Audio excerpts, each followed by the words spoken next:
Welcome into Believe in Commanders podcast, part of the Believe Network. Scott Jackson, the former Washington Redskin, Anthony Armstrong with us, and our special guest this week, as it is Dallas week, Anthony. You know that special longtime Cowboys reporter Clarence Hill is with us, now with DLLS Cowboys.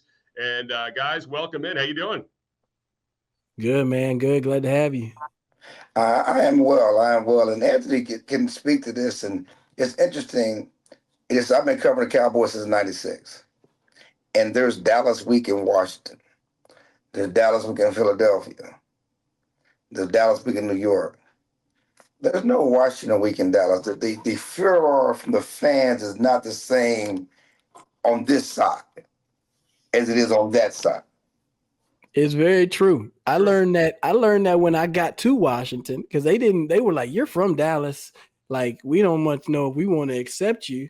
And I was like, "Y'all got a whole Dallas week?" And it was honk if you hate Dallas and do this if you hate Dallas. And I was like, we didn't have that in Dallas when I was growing up. It was like San Francisco and Green Bay. So to see the flip side of it, yeah, man. If we don't win but 2 games in Washington, it better be Dallas. Right. Well, the problem is it's all the Cowboy fans up in this area. That's what created that. Like a lot of the 80s kids in particular that I grew up with, you know, like you're in middle school, high school, that area, they were the kids that wanted to rebel against mom and dad. So they went to be Cowboy fans. Like, hey, I couldn't get the car this weekend. I'm a Dallas fan, you know, like things like that. And it's like why you decided, oh, I can't stand this team because of these kids in my class. That's really kind of how it grew. And then, you know, and then they would, you know, for a long time you didn't hear from them, and then they started winning and they were all over your face. And then, you know, so it's been interesting. You know, that's a perspective. That's a perspective. For a long time, you didn't hear from. And I'm not trying to defend the Cowboys, but I think the Cowboys have a winning percentage that is higher against Washington than Washington has against the Cowboys. 100%. So the notion that you didn't hear from them like in the playoffs. But you're right. I mean, Dallas has a higher winning percentage, except for the time it counts the most, like in the postseason. But you're right. Besides that, nailed it. 100% agree with you. They got 5 rings in Washington.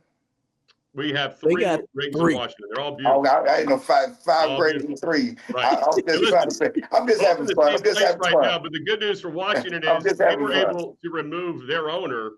Unfortunately, in Dallas, that death sentence continues for you. And we hope that AI Jerry runs the team after he's gone. I mean, I hope they figure out a way to allow that to continue. But good to have you in, Clarence.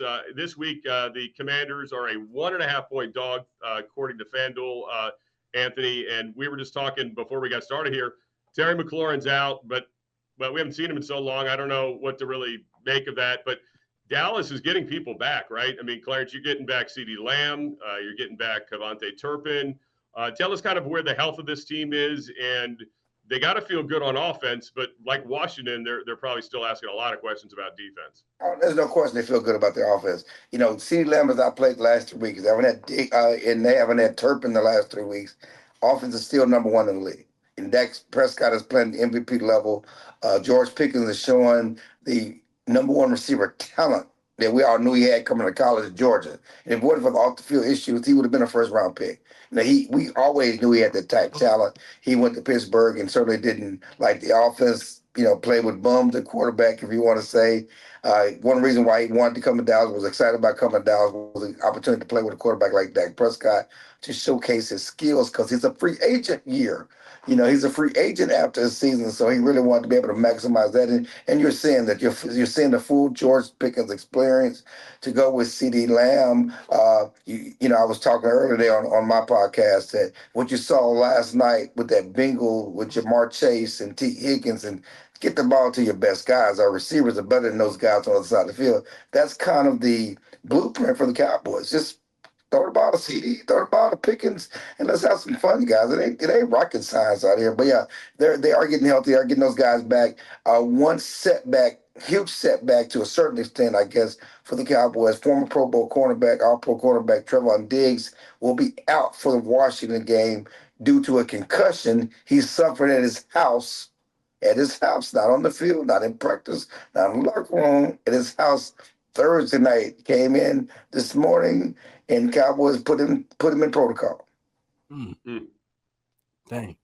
That's tough, man. That's tough. But Washington's not gonna have Terry McLaurin, so there's two big time players that aren't gonna go up against each other. Who's gonna fill in now? You got Deron Bland, but like who fills in outside? Kyle Elam is most likely the guy. Maybe Keelan Carson gets called up, but Kyle Elam is most likely the guy that fills in.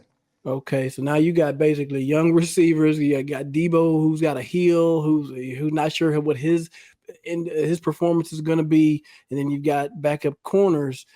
Now, what's Dallas's plan going up against Jayden Daniels? Because that's essentially who y'all got to stop now is JD5 versus and the Pips right now. So what's the plan against Jayden Daniels and this Washington offense with no Terry? And it should be keep him in the cup. Okay, keep him in the cup. Don't let him get out the cup, right?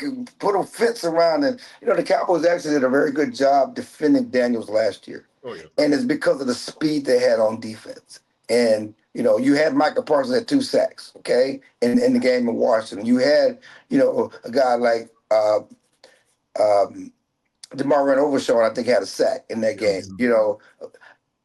Problem is, neither one of them are on the defense on this current iteration of the Cowboy defense.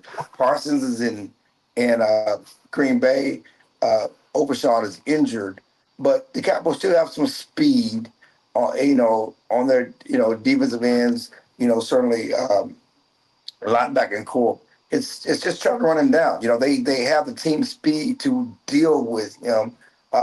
Again, last year, look at that game. Terry McLaurin made a big play. At the end of the game to put Washington back in the game. You're not going to have him, but yeah, they just got to try to keep him in the cup, keep him contained. It's interesting that the one of the receivers, McCaffery, he went to Rice. My daughter's a cheerleader at Rice, and I watched him in college, and I said, this guy is a player.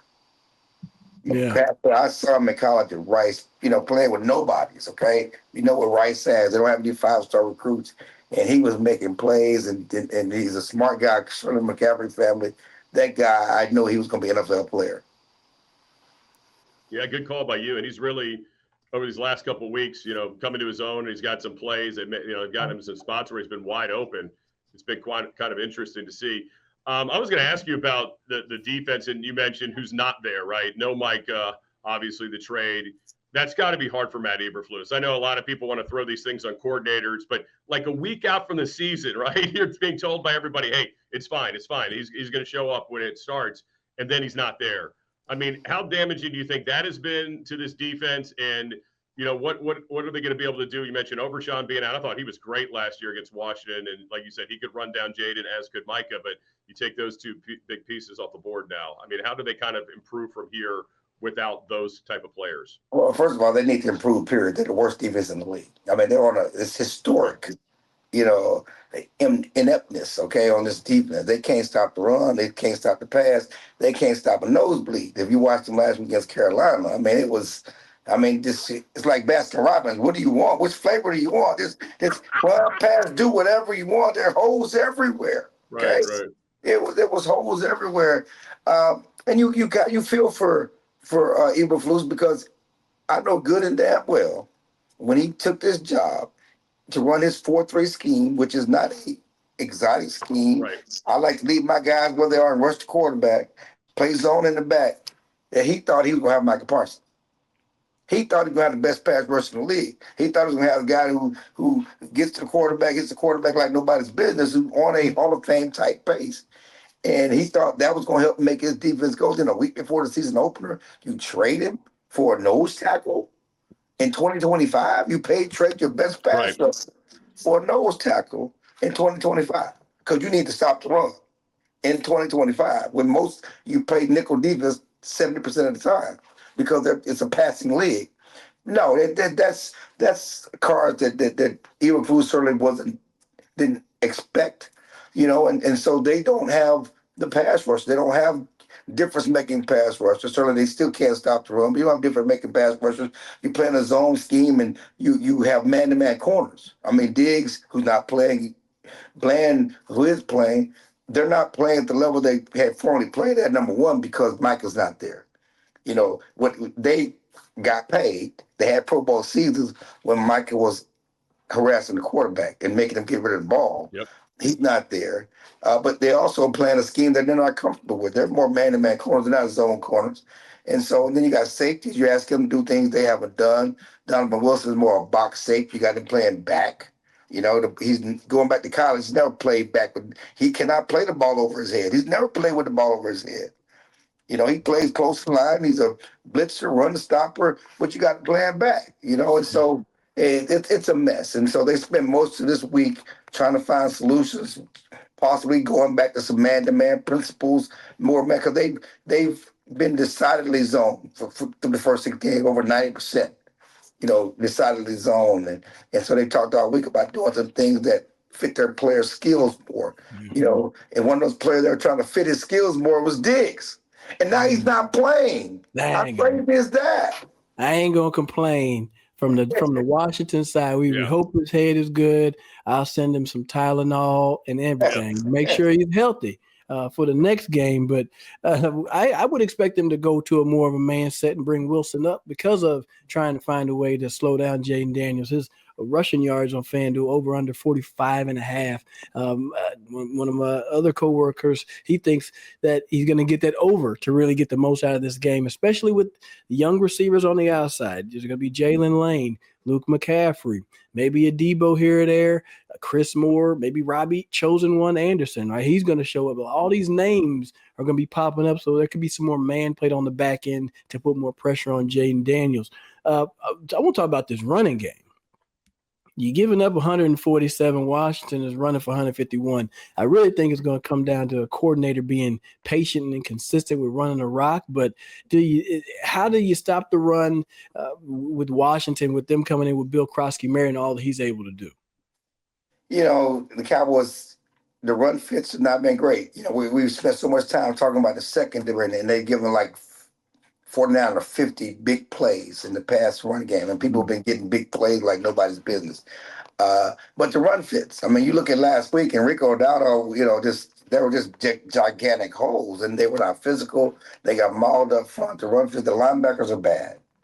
They're very bad, and they're not seeing it. I don't know how they stop the run, especially when you add in the legs of Daniels to go with Merritt. Did we call him Bill? What y'all call him? Y'all call him Bill? Yeah, man. Bill's easier. Yeah, I was saying what you call him. But I just don't know how you stop the run, and then you add in the passing element to that, and that's how the Cowboys get gashed because they don't know where they're going to come in on defense. Stopping the run, stopping the pass. They thought they had the pass game fixed, and now people been running like nobody's business. And then you focus on the run. Then there are holes in the secondary. So. But the focus first is always to stop the run. And certainly with Washington, whether running the ball with Bill and certainly with Daniels, they have to try to find a way to get that fixed. The key for the Cowboys is the best defense, great offense. Yep. The Redskins, the Commanders are susceptible in the secondary. True. You say terrible. Nobody can be mad.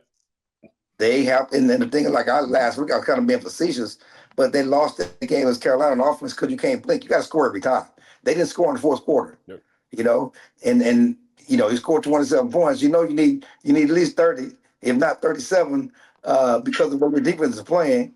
And you're not gonna get the ball back, so you need to score. So the best defense for the Cowboys is to score on offense, control the ball. They've had several 90-yard drives, control the ball, keep the defense off the field, and finish in the end zone. And you got CD coming back to go with Pickens.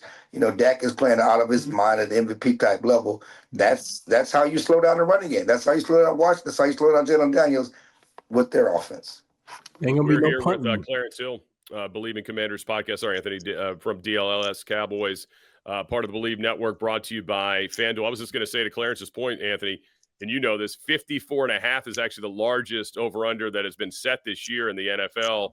Per FanDuel. So, I mean, that they think both of these defenses are just going to be window dressing for a bunch of offensive plays this weekend. And I don't know if I can't disagree with it. I've not seen anything to prove me wrong yet that it's, it's just going to flip on. You mentioned linebackers and, the problem with Dallas. I mean, here, it just seems like every week somebody gets, Bobby Wagner in a vulnerable position in coverage, and that's just not his game anymore. I mean, he's got to be coming downhill and at the line, but they haven't been able to solve it yet. So I mean, to me, it's like whichever defense come up with the takeaways is going to, help their offense out. That's probably going to end up being the difference this football game. How's Dallas been on that front, the takeaway front? Well, they haven't taken the ball away. They have not taken the ball away, and that's something they did under Dan Quinn. When he was here, and they were big about takeaways, and certainly when Michael was here, and different things like that. You rush the quarterback, you get interceptions, you get heat on the quarterback. They throw it to, Cowboys haven't got heat on the quarterback. They don't have a lot of picks. They don't have a lot of fumbles. Yeah, they don't have a lot of takeaways, and so that's part of it. You got to be able to win the turnover battle. Now, Cowboys, on the flip side, they have not turned the ball over a lot either. Dak has protected the ball. The running back's protected the ball. So they've just gotten beat straight up, when they've gotten beat, so to speak. But, turnovers is going to be huge, especially when you talk about two high-scoring offenses and you can't blink and you got to score and to steal a possession, that's what you want. Yeah, I'm also looking at the special team side of things with Dallas average starting position. They're getting folks around 26 to 29. And then with Washington having the biggest return game, and obviously you got Brandon Aubrey as well. And what has there been a thought on the theme of how they want to play the game strategically going into, this matchup, maybe going for it on fourth down from the Dallas side of things, be a little bit more aggressive? Well, I think the shot he's done it. He's going to be aggressive, and he's going to go for it on fourth down. They know they need to score touchdowns. They know they need to steal possessions in that way. And of course, you talked about Aubrey. I mean, the guy can kick it 70 yards. The thing that we probably need to talk about, the game's going to be in the afternoon, late 3:25. The sun will be the sun at AT&T Stadium will be a factor. We talked to Shotty about that today. And he talked about how, yes, when you decide to take the ball at the beginning of the game, you're going to decide where the sun's going to be, okay? When you're throwing the ball and inside the field, we're going to throw the ball in the shade. We're not going to throw the ball in the sun, okay? That might help the defense, but if there's sun over here, I'm not throwing to the receiver in the sun. I'm going to try to focus on so he cuts the field and has to a certain extent. So, but these are all strategies that you have to think about because they built the damn stadium the wrong way. It's a character trait now, man. It's like that. Wild, it's like that little when mole. It hurts you. When it hurts you, it's not cute anymore. It's a beauty mark, right? I thought it was a beauty mark. No. It's a mole. Beauty marks are only on divas, only on models. Models have beauty marks. This is a mole. Oh great. Man. But look, we gonna remove. Hey, Clarence, chill. We appreciate you hanging with us, man.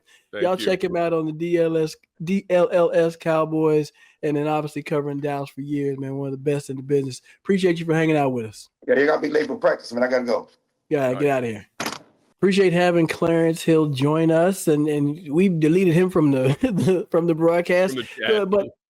But we got a little ad from Delete Me. And it makes it easy, quick, and safe to remove your personal data online at a time when surveillance and data breaches are common enough to make everyone vulnerable, kind of like both teams' passing defenses. The data brokers, they make a profit off of your data, and it is a commodity. Your data is a commodity. Anyone on the web can buy your private details. It can lead to identity theft, phishing attempts, and harassment. But now, you can protect your privacy online with Delete Me. And our listeners, you can get yourself a 20% discount. Take control of your data and keep your private life private by signing up for Delete Me now at a special discount for our listeners. Get yourself 20% off of your Delete Me plan when you go to joindeleteme.com/pro. Use the promo code PRO, that's PRO at checkout. I have Delete Me. I've been using it. They send me a privacy report, and you can go through and see where they are removing the data from. You'll be surprised to see what data is out there and what data sites actually have your information. So go to joindeleteme.com/pro. Enter the code PRO at checkout to get yourself 20% off. Delete Me. Appreciate them for being sponsor of the show. All right, Believe in Commanders podcast here, part of the Believe Network. Scott Jackson and Anthony Armstrong. And again, on FanDuel right now, Anthony, Commanders getting a 1.5, 54.5, the over-under. They think this is going to be a high-scoring game, obviously. And we were talking to Clarence Hill, and, they're talking about people getting back, and everybody's been focusing on CeeDee Lamb all week, and rightfully so, I get it. But the guy that I saw was coming back, and I just had a bad feeling in my stomach, was Kevontae Turpin. Because remember last year, he's the guy who blew the game up and ruined the comeback, right? He ruined Jayden's would have been another Jayden signature moment his rookie season, that comeback with that kickoff return for a touchdown that, pretty much ended it for the Commanders. But man, oh man, That guy is such a weapon. One of the few things that has been really good about this Commander team has been the kick coverage this year, a consistent thing, I should say. The one consistent thing week in and week out has been that Commander kick coverage for the most part. So that adds an element to this football game. It'll be interesting to see how they have Matt Gay handle it. For the most part, he's putting the ball in play. They're making teams return it. They don't want to give the 35-yard line up, but I don't know. With this guy, it's a tough decision. And the worst part is if you put them on the 35, they just need 10 yards to be in field goal range. Absolutely, absolutely. Special teams is going to come into play a lot simply for the fact that you got to get, you want to get yourself in good field position. This is a defense for the Commanders that has been bend but don't break. You know that Dallas is going to be able to move the ball. But if you can get them into the red zone and, tighten up back there, you can have some success. But special teams, yeah, absolutely. Washington coming in 33rd in yards per return. That is number 1 in the league. And being able to set yourself up with a short field on offense is going to be key. It's going to be primo. It is definitely important for them to do that. So special teams will come in play right now for this matchup for sure. Have you been on teams, like this has been a big discussion topic this week, fast starts on teams that for whatever reason, I don't know, you just couldn't get it right on the first few drives, and it almost took you to be like hitting the mouth and looking at the scoreboard and go, oh my God, we're down a score or two, to like kind of find that whatever, the urgency, the plays, whatever it may be. And how do you go about fixing it? I think it's been an interesting question because I don't think they're that far off. And because if you look at last week, they're moving the ball, right? Like they're in the red zone. And then Jayden, who usually makes really good decisions, got burned there and didn't quite put the ball where he needed to, or maybe shouldn't have put it there at all. But I thought that part of it was good. And the defense, the first 2 times, stopped the Bears from, getting the end zone at least, right? They were bending but not breaking. They were kicking field goals. But it was the third time, off the turnover by Bill that they couldn't stop them. So I thought in sudden change, they were actually fairly good, but not quite good enough, right? And then the offense was, again, just missing out there to get that quick start. But how do you go about resolving that in your mind? I think that you have to go straight to the stuff that works, that works, right? You're coming into this thing, 151 yards per game. Don't wait to get to the run. Set the tone early, and you got to have the mindset of playing from in front, right? I want to make sure that you're able to get in the end zone and put 7 on the board. We know this is an offense in Dallas that will score 40 points. They've done it multiple times this season, but their defense also gives up a lot of points. You have to score every single possession. You have to make sure you're getting the ball down the field, staying on the field, right? Staying on the field. In the red zone, I just want Jayden to make better decisions with the rock. It's one of those ones where I love the aggression of making the throw, but you have to be aggressive when you see it there, when you know it's there. It can't be a half of a second late. You have to have that anticipation to jump on it straight away. Yeah, it looks like, Deebo Samuel was trending the right direction on Friday. Obviously, Terry was ruled out. Noah's been put on the IR. We know that. So I think, again, it's going to probably look similar, with a lot of guys like Chris Moore, Luke McCaffery, of course, Jalen Lane. Zach Ertz is probably going to get a healthy dose in the passing game. Jeremy McNichols out of the backfield could be important in this game as well. So I think we're going to see a lot of the similar things we've grown to see over the last few weeks. I just hope Deebo's a little bit more active. I kind of felt like Monday night he was limited. I don't know about you. I thought him and obviously Rodriguez, who was active, but he wasn't active. He had one play and he didn't get the ball. I don't know if he'll play this week, but I just kind of feel like we didn't get the full Deebo, but he's played some great games in his career when he was with the 49ers down there in that stadium.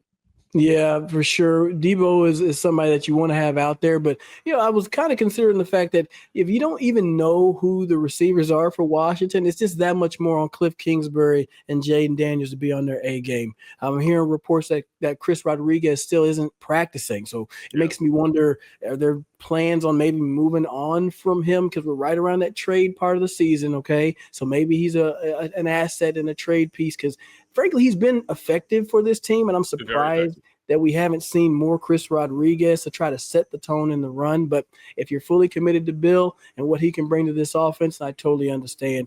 But, hey, maybe you're without Chris Rodriguez in this matchup. So, it's going to be interesting, right? I think if you are going to predetermine who you're going to be angry at, if we're going to get angry, and I want to say that we're going to have a good ending to this game. Okay. Frankly, there's a parlay on FanDuel. You can pick the first half winner and then the end of regulation winner. Plus 700, Dallas to win the first half, Washington to win the whole thing.